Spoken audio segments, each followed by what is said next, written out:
Welcome to our second session. In the previous session, we explored what it is like to sit in the car with our anger. This was an initial practice of getting to know how to be close to our anger and mindfully relate to it with awareness, kindness, and curiosity. In this session, we'll be getting to know the coping strategies that we have been using with anger.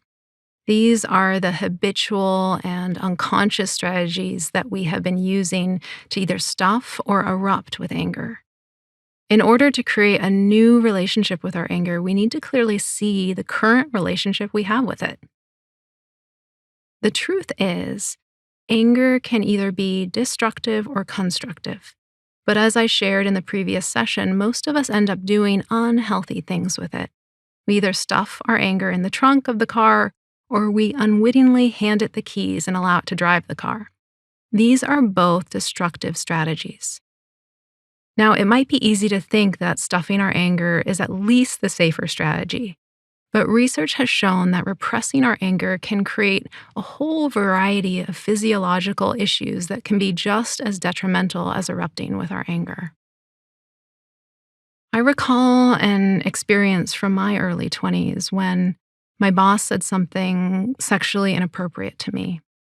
I froze and smiled awkwardly. My belly was in knots, but I tried to brush off the experience as if it wasn't actually happening. For weeks afterwards, I stewed in the terrible feeling, and I found myself saying, why hadn't I stood up for myself and told him that that was inappropriate? This is an example of anger stuffing. Another time in my early 30s, a boyfriend of mine laughed at me in a mocking way, and I blew a fuse. I yelled at him, called him a hurtful name, and slammed the bedroom door on his face. I later regretted my explosive behavior and felt shocked by how I had acted. This is an example of anger erupting. Are you an anger stuffer, or are you an anger erupter? Perhaps you're a mixture of both. Maybe you stuff and stuff your anger for so long that it finally erupts in a fiery inferno. The key here is, without judgment, to really see what you have been up to with anger. As you begin to gain more clarity about your coping strategies, it will be important to not beat yourself up. Mindfulness invites us to compassionately see ourselves clearly, without judgment or shame. And research has shown that when we feel shame, this shame actually shuts down the learning centers of our brain, hindering our ability to move forward in a constructive way. So it's very important that when doing some of this deeper work that we're going to be doing, that we really practice kindness, compassion, and curiosity with whatever arises. So let's go ahead and take this into a guided meditation. Go ahead, get comfortable in a seated, upright position. Close your eyes and take some deep, centering breaths.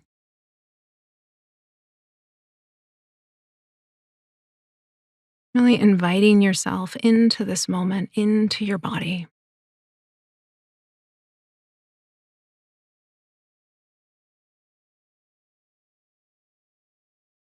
And relaxing the back of your shoulders, softening your jaw and throat.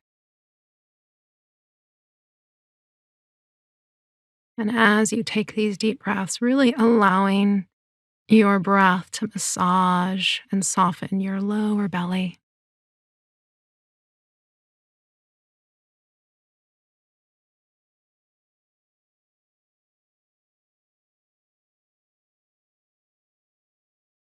When you're ready, I invite you to call to mind a moment from your past when someone did something hurtful or made you feel angry.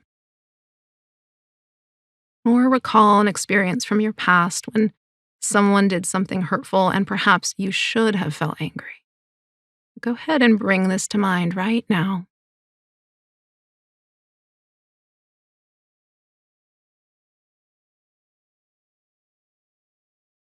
Go ahead and imagine this scenario playing out in your mind's eye as if it's a movie slowly playing out in front of you.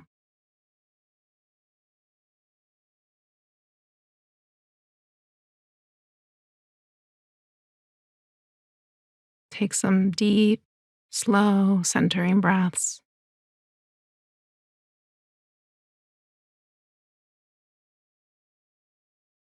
And with genuine curiosity, continue to watch this scenario playing out, paying special attention to how you are responding or reacting in the interaction.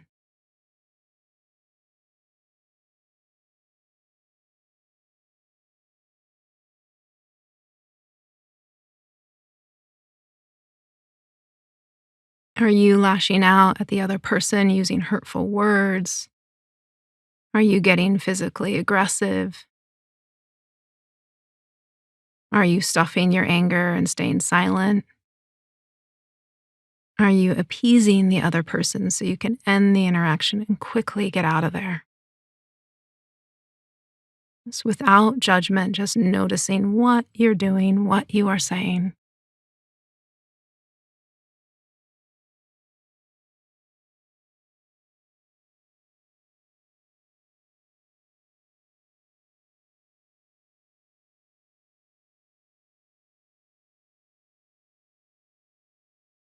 What are the physiological cues that tell you that you're feeling anger? Is your heart rate increasing? Are you feeling yourself starting to get hot or perspire? Do you feel tension in certain areas of your body, like your jaw, shoulders, fists? Are you noticing yourself start to freeze or go blank? Just noticing what's happening in your body.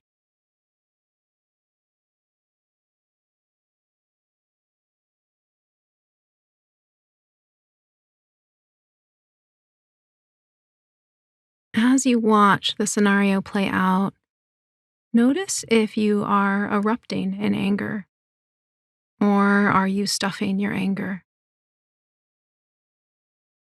Or are you using a mixture of both these strategies? You're really just noticing it without judgment.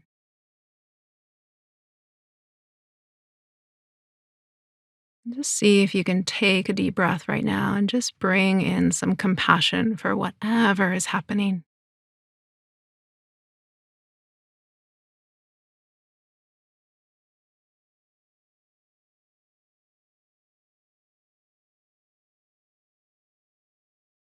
When you're ready, take some deep breaths and start to come back to this present moment. But see if you can keep your eyes closed. Notice what areas of your body might feel tight or activated, and offer these areas some soothing, compassionate breath and touch right now.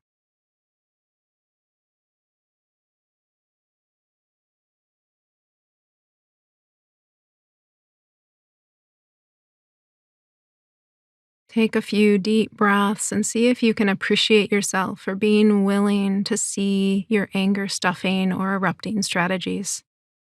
This kind of work takes courage. It's not easy to look at these things.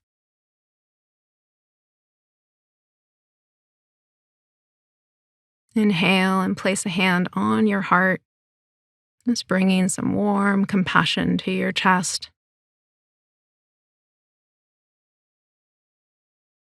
And when you're ready, go ahead and open your eyes.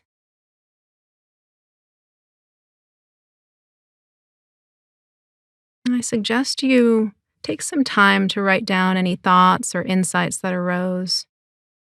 If you're an anger stuffer, what kinds of things do you typically think, say, or do to repress your anger?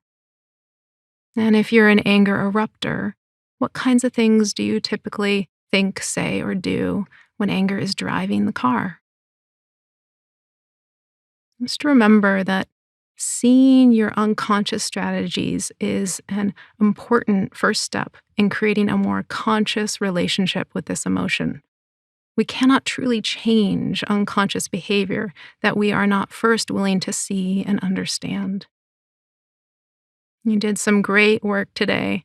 Be proud of yourself. And when you're ready, I'll see you at the next session.